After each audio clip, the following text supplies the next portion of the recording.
जय श्री कृष्ण। राधे राधे। उपस्थित हैं फिर एक नए वीडियो और एक नई जानकारी के साथ। आज हम बात करेंगे नारद जी के पिछले जन्म के बारे में और व्यास जी को श्रीमद् भागवत जी की रचना करने की प्रेरणा कहाँ से मिली। चलिए शुरू करते हैं। नारद जी के पूर्ण जन्म और श्री भागवत जी की रचना की कथा। पराशर ऋषि और सत्यवर्ती के पुत्र व्यास जी त्रिकालदर्शी थे। उन्होंने ध्यान लगाकर संसार के प्राणियों के मन में झांका तो मानव शोक और विषाद से भरा नजर आया। लोगों के शोक में नास्तिकता का वास हो रहा था। वे किसी न किसी अभाव से ग्रस्त हो रहे थे। अपना हित साधने के लिए उचित अनुचित का अंतर नहीं कर रहे थे। व्यास जी का मन इससे व्याधित हुआ। उन्होंने भाग्यहीन होते जा रहे मनुष्यों के भाग्य की वृद्धि के लिए यज्ञ संस्कारों को सरल बनाकर वेदों को 4 भागों में बांटा। 5वें वेद के रूप में उन्होंने पुराण की रचना की, जिसके खंड होते चले गए। लेकिन व्यास जी के मन की चिंता फिर भी पूरी दूर नहीं हुई थी। सरस्वती नदी के किनारे बैठकर व्यास जी इसी विचार में खोए थे कि वहाँ महर्षि नारद जी का आगमन हुआ। नारद जी ने व्यास जी की चिंता का कारण पूछा।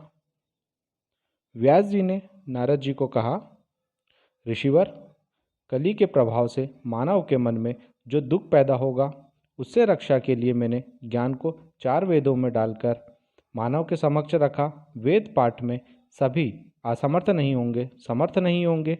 यह समझते हुए वेदों के ज्ञान को सरल रूप में उपनिषदों में दिया। जीवन के कर्मों के लक्षण और फल दर्शाता महाभारत लिखा। फिर भी मुझे लगता है कि मानव कल्याण में निर्मित मेरे जो रचनाएं की वे अभी अपूर्ण हैं। देवर्षि, मेरा मार्गदर्शन करें कि मेरी रचना में कहाँ कमी रह गई। नारद जी ने कहा, आपकी रचनाएं अद्भुत असराहनीय हैं। फिर भी आपको ऐसी अनुभूति इसलिए होती है क्योंकि आपका उद्देश्य अभी भी अधूरा है। व्यास जी की प्रार्थना पर नारद जी ने बताया, आपने श्रेष्ठ ग्रंथों की रचना कर दी, किंतु उसमें भक्ति रस का संचार नहीं दिया। इस ज्ञान भंडार में श्री कृष्ण की भक्ति मिलाकर देखें, सारी चिंता दूर हो जाएगी। वेद व्यास जी ने पूछा, महर्षि, आप समस्त संसार में नारायण नाम का स्मरण करते घूमते रहते हैं, इसका क्या कारण है? विश्व के कल्याण के लिए ये मुझे बताइए। नारद जी ने कहा, इसे समझने के लिए मेरे पूर्व जन्म की कथा जाननी पड़ेगी। व्यास जी चकित स्वर में बोले, आप तो ब्रह्मा की संतान हैं, भला आपको पूर्व जन्म कैसे हुआ? नारद जी मुस्कुराए। उन्होंने व्यास जी से कहा, इस सृष्टि से पूर्व भी सृष्टि थी। मैं आपको अपने पूर्व जन्म की कथा सुनाता हूँ। पूर्व जन्म में मैं एक दरिद्र माता का इकलौता पुत्र था। मेरी माता ऋषियों के आश्रम में सेविका का काम करती थी। चतुर्मास के समय जब वैष्णव भक्त आश्रम में आते थे, तब मैं भी उनकी सेवा में लग जाता था। पूरी मान्यता से भक्तों की सेवा करता था। इससे वे मुझसे प्रसन्न रहते थे। उन वैष्णव भक्तों को मुझसे बहुत स्नेह हो गया। उनकी भक्ति कथाएं सुनते सुनते मेरे मन में भी श्री विष्णु के प्रति अनंत भक्ति पैदा हो गई थी। मैं भी प्रभु की कथाएं गाकर लोगों को सुनाता था। चतुर्मास के बाद ब्राह्मण जाने लगे तो मुझे बड़ी वेदना हुई। मुझे लगा कि कहीं मैं श्री कृष्ण भक्ति से अलग ना हो जाऊं। उन ब्राह्मणों ने मुझे साथ ले जाना चाहा, लेकिन मेरी माता की कल्पना आने के कारण मैं जा ना सका। उनके जाने के बाद मैं प्रभु वियोग में कल्पना से सिहर उठा और रोने लगा। इसी बीच मेरी माता के पांव एक सर्प पर पड़ गया। सर्प दर्द से मेरी माता की मृत्यु हो गई। माता के वियोग के कारण मैं विचलित होकर वन की ओर निकल गया।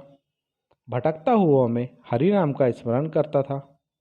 अंततः प्रभु की प्रेरणा हुई और मैं एक वन में ठहरा। वहाँ मुझे ज्ञान हुआ कि हमें जीवन प्रभु की सेवा के लिए मिला है। प्रभु नाम के अतिरिक्त हर चीज़ मेरी माता की तरह नाश्वर है। मैंने स्वयं को प्रभु भक्ति में समर्पित कर दिया। वह जीवन मैंने भक्तिमय होकर गुजारा और क्षीर सागर की तरफ आया। प्रलय के समय मैं प्रभु नाम का स्मरण करता ब्रह्मदेव में लीन हो गया। सहस्त्र चतुर्युगी के कारण जब ब्रह्मदेव ने नई सृष्टि की रचना आरंभ की तो मैं भी मरीचि आदि ऋषियों के साथ उनके मानस पुत्र के रूप में उत्पन्न हुआ। मुझे प्रभु कृपा से पूर्व जन्म का स्मरण था, इसलिए मैंने अपने इस जन्म में कोई भी समय व्यर्थ न करते हुए हरि नाम का गुणगान आरंभ कर दिया।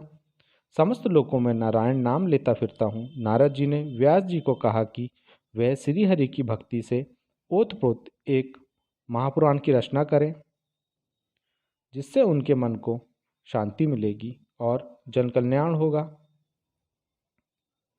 नारद जी की प्रेरणा से वेद व्यास जी ने श्रीमद् भगवत महापुराण की रचना आरंभ की। जीवन के सभी कष्टों के निवारण का रहस्य बताने वाले इस ग्रंथ के पाठ से मानव का कल्याण होता है। आशा करता हूँ आपको जानकारी पसंद आई होगी। अंत तक बने रहने के लिए धन्यवाद। मिलते हैं फिर एक नई वीडियो और एक नई जानकारी के लिए। जय श्री कृष्ण। राधे राधे।